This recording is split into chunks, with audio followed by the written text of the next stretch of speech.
बिस्मिल्लाहिर्रहमानिर्रहीम। नाज़रीन, अज असी शरकपुर शरीफ रेस्क्यू 1122 के दफ्तर मौजूद हाँ।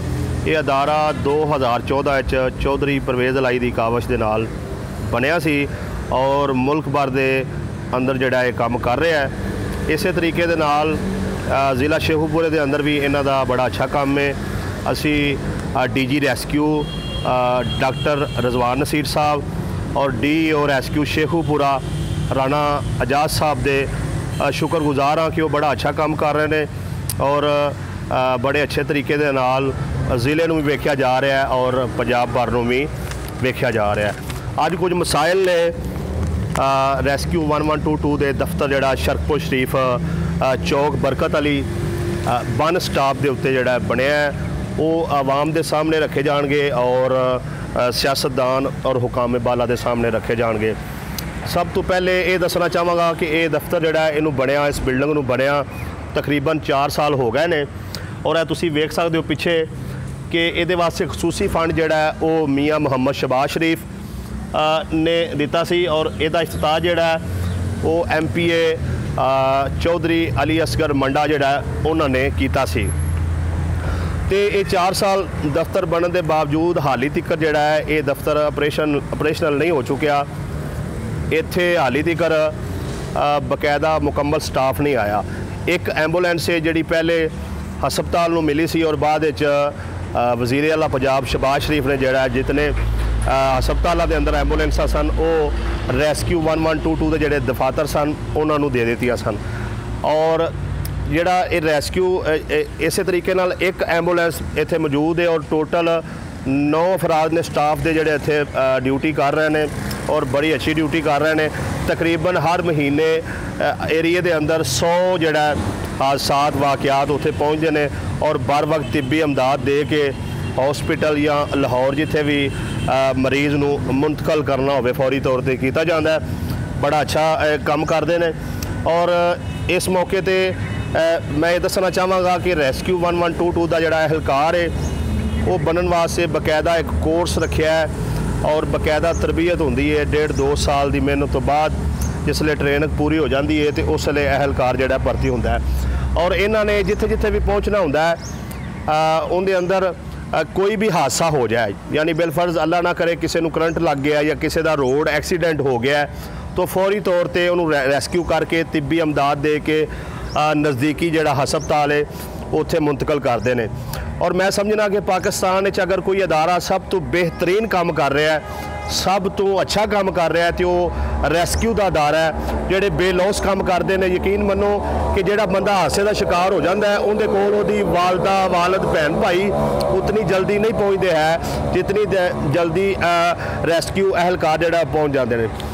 और कोई भी जी कॉल है जिसले रेस्क्यू तो की जाती है तो वो हर ज़िले का एक हैड ऑफिस है, हैड ऑफिस से जाती है और हैड ऑफिस अगों जोड़ा तहसील जी जिन्होंने लगती हो जोड़ा नेड़े लगता हो उत्थे उस कॉल नूं फॉरवर्ड करते हैं और फिर जिथे हादसा होया हुंदा है उत्थे रेस्क्यू के अफराद पहुँच जाते हैं। और इस मौके पर यह भी दसना चाहांगा कि रेस्क्यू वालियां दा कोई एरिया नहीं हुंदा है जिथे जेड़ा आसानी दे नाल एंबूलेंस रेस्क्यू की एंबूलेंस पहुँच सके उत्थे वो पहुँचती है और अपना काम आसान तरीके नाल करती है।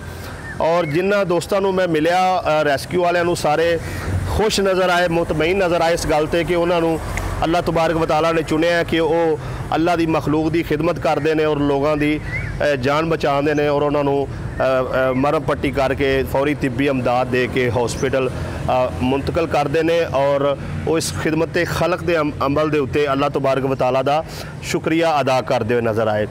हुण रेस्क्यू 1122 का जोड़ा दफ्तर है ये मसाइल चों एक बुनियादी मसला जोड़ा वो फंड का है कि ये पिछली साइड ते एक अच्छी पार्क बनाने वास्ते फंड दरकार है। ये बाहर ये टैल लगन वाली है मेन रोड पर वो वास्ते फंड दरकार है। उस तो बाद इनू ऑपरेशनल किया जाए। इत्थे कम अज़ कम जोड़ा 2 तो 3 एंबूलेंसा जड़ियाँ ने दित्तियां जान और अगर हो सके तो 4 एंबूलेंसा कम अज़ कम इत्थे होनियां चाहिदियां ने जड़ियाँ इस पूरे इलाके नू कवर करन और इत्थे जोड़े हादसात होण मरीज़ां नू बर वक्त जोड़ा है वो हस्पताल पहुँचाया जाए।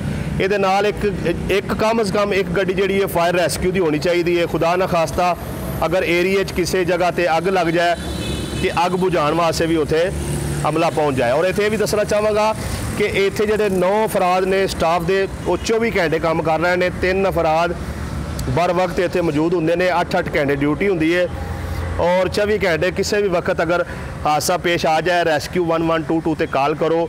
ये सारी सर्विस जिहड़ा फ्री है और इन्हां दा बड़ा साफ और शफाफ निज़ाम है और करप्शन फ्री अदारा है। और इन्हां दे कोल कार्ड होंदे ने जिसले रेस्क्यू की गड्डी जिहड़ी है वो पंजाब बारे चों कितों भी PSO दे पेट्रोल पंप तो जिहड़ा वो गड्डी च पेट्रोल पवा सकती है, कोई मसला नहीं है, कार्ड इन्हां कोल मौजूद ने। और उस तो बाद हर गड्डी के अंदर ट्रैकर लगा, 1% भी जिहड़ा करप्शन नहीं हो सकती। अदारे की मर्जी तो बगैर किते एंबूलेंस नहीं जा सकती। जिसों भी एंबूलेंस निकलती है तो पिछे हैड ऑफिस के विचों वेख्या जा रहा होंदा है कि एंबूलेंस किधर जा रही है। उस तो अलावा गड्डी का छोटा छोटा जिहड़ा काम होंदा है उहदियां भी बकायदा रसीदां बनदियां ने। तो ट्रैकर ला के जिहड़ा जिन्ना मुनज़म निज़ाम जिहड़ा रेस्क्यू 1122 वाले कीता है, अगर इसे तरीके दे नाल दीगर अदारे दी जिहड़ियां गड्डियां ने, पुलिस की गड्डियां हो गईयां या दीगर अदारे जिहड़े ने उन्हां दी गड्डियां दे अंदर भी हुकूमत ट्रैकर लावे और उन्हां अदारियां नूं मजबूत करे तो करप्शन फ्री बहुत सारे अदारे पाकिस्तान के अंदर हो सकते हैं।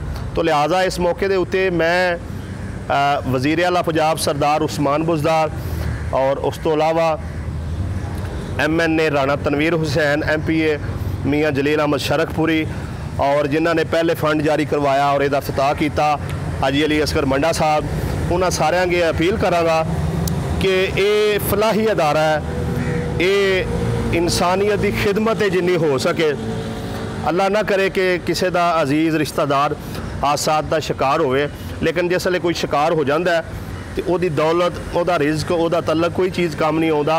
उन्होंने फौरी तौर पर जिस चीज़ की जरूरत होंदी है वो तिब्बी इमदाद है और एक ही अदारा दे सकता है जिन्होंने रेस्क्यू 1122 आखते हैं। लिहाजा इत्थे मज़ीद फंड मंजूर करवाया जाए और इत्थे जिहड़ा गड्डियां कम अज़ कम 3-4 कीतियां जान और इहदे नाल एक फायर रेस्क्यू की गड्डी जिहड़ी है दी जाए। और जिथों तक हुण तक जदों दे इत्थे स्टाफ मौजूद है कदी इन्हां दी कोई शिकायत नहीं आई। बड़ा अच्छा काम कर रहे हैं, ईमानदारी नाल काम कर रहे हैं, दिन रात काम कर रहे हैं और अहले इलाका जिहड़े ने इस अदारे तो मुतमईन और खुश नज़र आते हैं। लेकिन ये जिहड़ी फंड की कमी है, ये जिहड़ी स्टाफ की कमी है, बराए करम इनू पूरा किया जाए और जल्द अज जल्द जिहड़ा इहदी सहूलियात इजाफा करके अवामी खिदमत नू मज़ीद जिहड़ा बढ़ चढ़ के इन्हों खिदमत का मौका दिता जाए। और आखिर ते असी दुआ गो कि अल्लाह तबारक व तआला इस इत्थे जिहड़ा स्टाफ है उन्होंने जिहड़ा तंदुरुस्ती ता फरमावे और उन्होंने हमेशा अपने हिफ्ज़ो मान च रखे। बड़ा अच्छा काम कर रहे हैं। बड़ाए मेहरबानी इस मामले कमेंट अपनी राय का इजहार जरूर करो और मेरे चैनल को सबसक्राइब कर दो और बैल आइकन के बटन पर क्लिक कर दो।